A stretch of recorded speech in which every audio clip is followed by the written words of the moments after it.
दोस्तों आज हम लोग बात करते हैं एक ऐसे घोटाले की जो काफ़ी बड़ा है। राजेश एक्सपोर्ट ये सबसे बड़ा घोटाला अब तक का माना जा रहा है। 15,15,000 करोड़ का ये घोटाला है। तो आज ये समझते हैं राजेश एक्सपोर्ट से जुड़े हुए समाचार। तो बात करते हैं लगभग राजेश एक्सपोर्ट में लगभग 15 लाख करोड़ का ये रहस्य क्या है, क्या घोटाला हुआ है।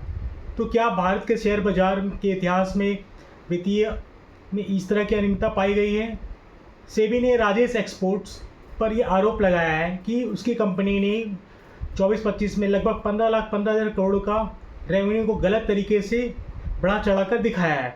यदि ये आरोप साबित हो जाते हैं तो यह भारतीय कॉर्पोरेट इतिहास में सबसे बड़ा अकाउंटिंग गलती माना जाएगा। ठीक है, अब बात करते हैं राजेश एक्सपोर्ट है क्या।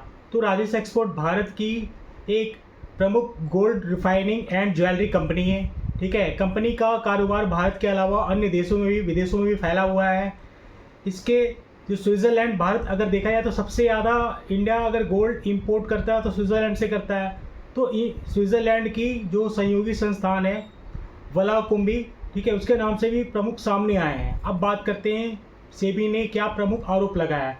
तो इससे रिलेटेड जो भी होते हैं मामले एक्सपोर्ट से रिलेटेड, ये जो सेबी है इन्होंने आरोप लगाया है कि कंपनी के कुल राजस्व का यानी कुल रेवेन्यू का 97% से 99% हिस्सा जो इनकी जो विदेशी सहायक कंपनी सब्सिडरी कंपनी है राजेश एक्सपोर्ट की, उसके आने का दावा किया है। जांच एजेंसियों ने ये दावा को पर्याप्त सत्यापन नहीं माना है। लगभग 15,15,000 करोड़ के राजस्व को लेकर गंभीर प्रश्न उठाए गए हैं। अब बात करते हैं कुछ लेन देन ऐसे पाए गए हैं जिससे राजस्व को काफ़ी गलत दिखाया जा रहा है। अब ये कुछ लेन देन ऐसे पाए गए जिस कंपनी और प्रोमोटर पे अगर पूरी जांच की बात करें तो पूर्ण सहयोग ना देने का आरोप लगाया है। अब बात करते हैं सेबी ने ये जो आरोप लगाया है ये कुछ व्यक्तिगत डिविडेंड ट्रेंड कंपनी को व्यापारिक लाभ देने के लिए करा गया है। यानी कुछ आय मदों जैसे ब्याज या विदेशी मुद्रा जो भंडार है इसकी बिक्री और उसके व्यापारिक राजस्व को रूप में प्रस्तुत करा गया है। अब बात करते हैं अफ्रीका में जितने भी निवेशक है गोल्ड माइंस परियोजना है, ठीक है, उसके संबंध में जो भी दस्तावेज हैं वो पर्याप्त नहीं पाए गए हैं। अब बात करते हैं कंपनी का क्या पक्ष है। तो कंपनी का पक्ष ये है कि राजेश एक्सपोर्ट जो है उसने सारे आरोपों को खारिज कर दिया है। उसका कहना है, कंपनी का ये कहना है कि सेबी ने कुछ वित्तीय आंकड़े जो कंसोलिडेटेड खाते हैं उसको सही नहीं समझा है। कंपनी के अनुसार उसके वित्तीय खुलासे सही हैं और मामले जो कम्युनिकेशन गैप है उसके कारण गलतफहमी बढ़ रही है।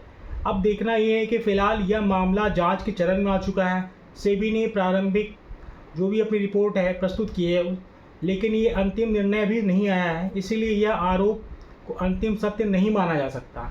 आगे की जांच के लिए फॉरेंसिक ऑडिट और संभावित कानूनी कार्रवाई से ही स्पष्ट हो पाएगा कि स्थिति क्या है। ठीक है, लेकिन विस्तृत विश्लेषण करें तो इस मामला को इतना बड़ा क्यों माना जा रहा है। तो 15,15,000 करोड़ का ये जो आंकड़ा भारत की सबसे बड़ी सूचीबद्ध जो कंपनी राजस्व का सबसे बड़ा हिस्सा, इसी कारण मामला निवेशक और नियामक दोनों के लिए अति महत्वपूर्ण है।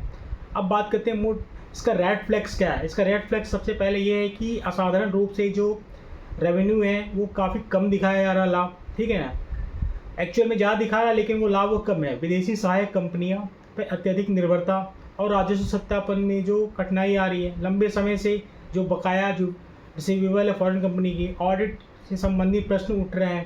केवल ये रेवेन्यू देखकर निवेश ना करें बल्कि कैश फ्लो, कंपनी की प्रॉफिट मार्जिन और रिसीवेबल को भी आप देखें। तो रिलेटेड पार्टी ट्रांजैक्शन की भी जांच करी जा रही है, ऑडिटर पे टिप्पणी करी जा रही है, विदेशी सहायक कंपनी से ये खुलासा किया जा रहा है। धन्यवाद।